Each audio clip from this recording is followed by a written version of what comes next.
नमस्कार, सुबह के 10 बजने वाले हैं। वक्त है अपना बिहार का। मैं हूं आपके साथ विभा उपाध्याय। शिक्षा मंत्री चंद्रशेखर और शिक्षा विभाग के अपर मुख्य सचिव के पाठक के बीच विवाद गहराता जा रहा है। शिक्षा मंत्री 2 दिन से शिक्षा विभाग के कार्यालय नहीं जा रहे। हैरानी की बात यह कि कल शिक्षा मंत्री ने अपने कार्यालय की जगह आरजेडी दफ्तर में ही बैठक कर ली, जिसमें उन्होंने विधायकों के साथ नई शिक्षा नीति और शिक्षा के बाजारीकरण जैसे मुद्दों पर चर्चा की। आरजेडी ऑफिस से बाहर निकलते समय भी शिक्षा मंत्री चंद्रशेखर मीडिया के सवालों से बचते हुए नजर आए। अब ऐसे में कई सवाल खड़े हो रहे हैं। सवाल ये कि क्या शिक्षा मंत्री चंद्रशेखर पार्टी दफ्तर में ही पैरेलल कार्यालय का संचालन कर रहे हैं? विभाग के मुद्दों पर पार्टी दफ्तर में बैठक क्यों करनी पड़ी? सबसे बड़ा सवाल ये कि आखिरकार सीएम की दखल अंदाजी या फिर यूं कहें कि मध्यस्थता की कोशिश का फल क्या नहीं निकला?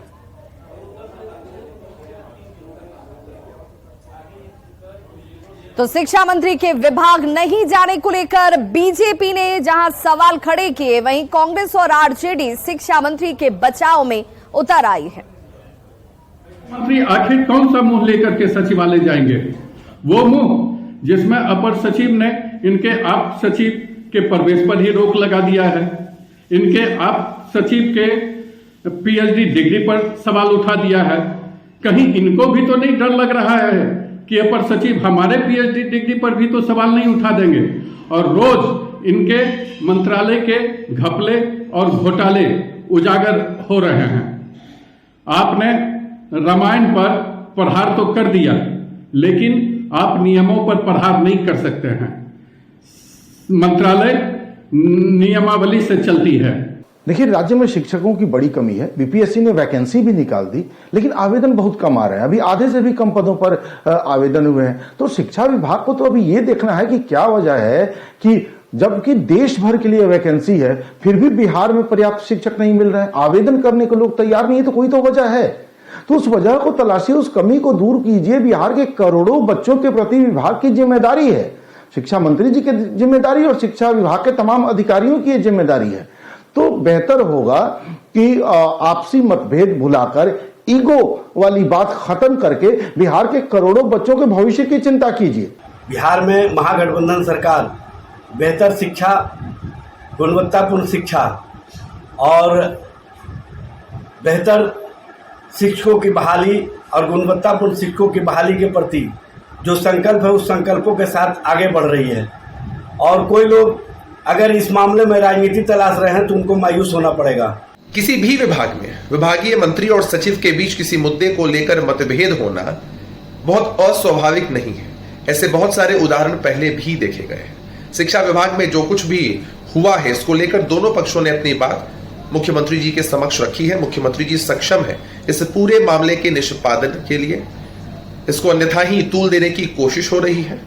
आने वाले समय में शिक्षा विभाग में सब कुछ सामान्य होगा। शिक्षा विभाग एक बड़ा विभाग है। बिहार सरकार का एक बड़ा बजट इस पर खर्च होता है।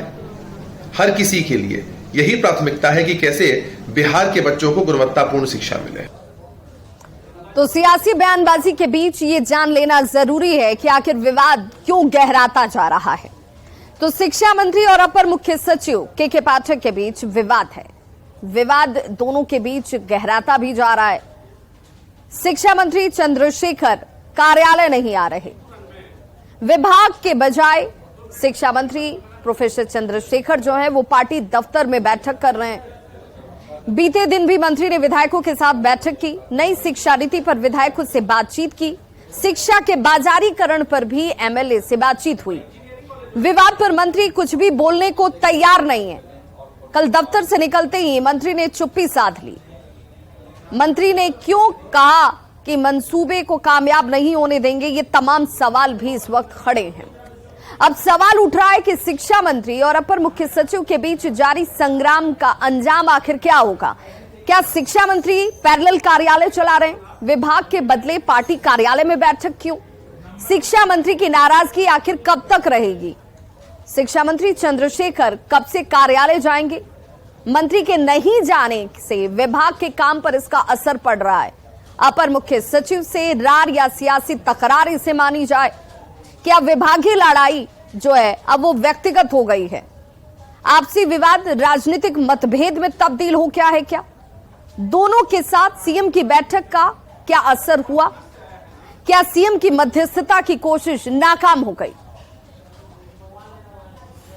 तो ये वो तमाम सवाल हैं जो इस वक्त खड़े भी हो रहे हैं, लेकिन जवाब देने के लिए कोई तैयार नहीं है। अब गोलमोल जवाब जरूर दिए जा रहे हैं, सिद्धांत नैतिकता की बातें जरूर की जा रही हैं कि विभाग में करोड़ों की राशि आती है, छात्रों का हित होना चाहिए, लेकिन हो नहीं रहा। हो रहा है तो सिर्फ राजनीति।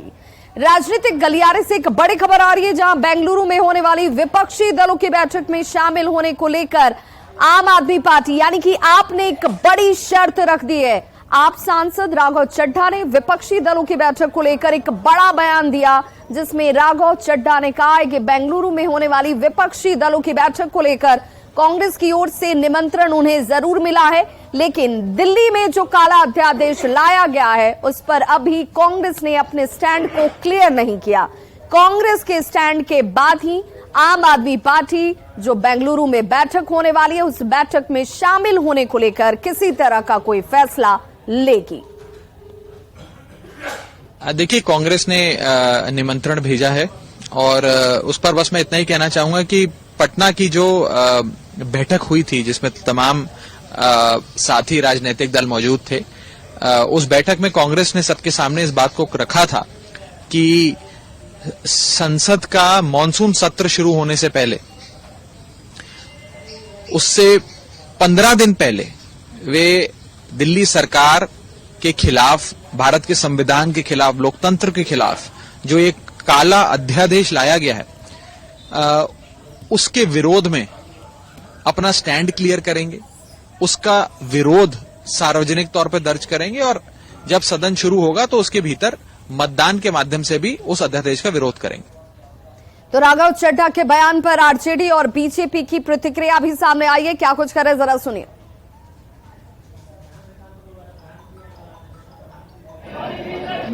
पटना में हो चुका था। भारतीय जनता पार्टी काफी परेशानी में अभी दिख रही है।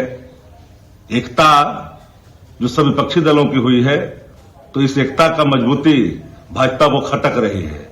लेकिन याद रखना चाहिए, तानाशाह देश को कतई स्वीकार नहीं हो सकता है। बिहार की गरीब जनता के करोड़ों रुपए बिहार के मुख्यमंत्री नीतीश कुमार ने जो बर्बाद किया, पूरा देश घूम करके अपने आप को बड़ा नेता स्थापित करने की जो असफल कोशिश की और 23 तारीख को जो बैठक हुई, महाठगबंधन टाइप की जो बैठक हुई, उसकी असलियत तो अब सामने आ गई है।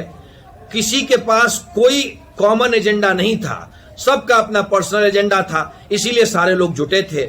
अब आम आदमी पार्टी ने तो स्पष्ट कर ही दिया कि साहब उनका एक एजेंडा था, जो अगर नहीं होगा तो वो अगली बैठक में नहीं आएंगे। उसी तरीके से ममता दीदी का एजेंडा था। बिहार